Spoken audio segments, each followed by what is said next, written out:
Itoophiyaa naannoo Affaar bakka arkeoloojii goonaa keessatti mataa fi fuulli namaa umrii waggaa miliyoona takka tuqaa shan tahoo argame.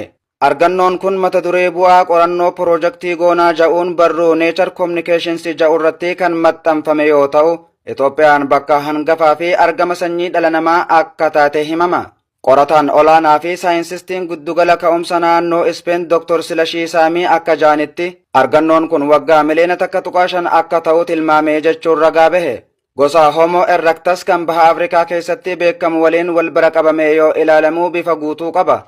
Dr. Silashiin ibsa isaanii itti fufuun akaakayyuu sanyii namaa kan tahe Homo erectus qubsumti isaa Afrikaa keessaa akka ta'e mirkaneessaa ja'an. Bu'aan qorannichaa akka agarsiisutti bifti fuula guutuu gargaarsa teeknooloojii irra deebiin ijaaruu virchuwaaliitiin kan mul'ate tahuu ibsame. Afrikaa keessatti kan argame gosa argannoo isa jalqabaa ta'ee ibsuun ilkaan dabalatee mataa guutuu fi lafee fuulaa kan qabu tahuu ibsan.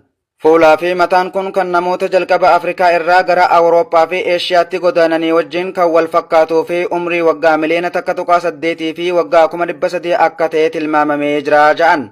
Kun ammoo yaada ilmi namaa jalqaba Eeshiyaa irraa gara Afrikaatti godaanan ja'uu kan mormu tahuun himame.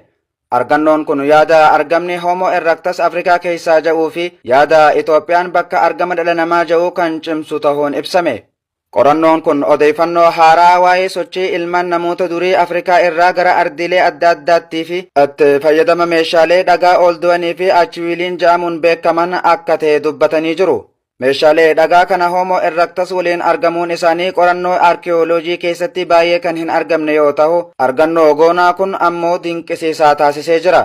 Hojiin irra deebiin ijaaruu dhugaa virtual reconstruction waggaa tokko ol kan fudhate yoo ta'u, mataa fi fuulli argame kun gosoota namaa jalqabaa kanneen biroo umriin isaanii wal fakkaataa ta'e caalaa xiqqaa yoo ta'u, qorannoon kun gosoota namaa jalqaba Homo habilis ja'amuun beekaman kan waggoota 300 dura jiraatan waliin wal fakkeenyaa argatee jira. Piroojeektiin qorannoo peeliyoo antiroopooloojii goonaa meeshaalee dhagaa addunyaa irraa dulloomaa waggoota miliyoona 2.6 dura kan hojjetaman akkasumas foosilii namaa kan durii Ardipithecus ramaadis ja'amu waggoota miliyoona 4.4 dura ture.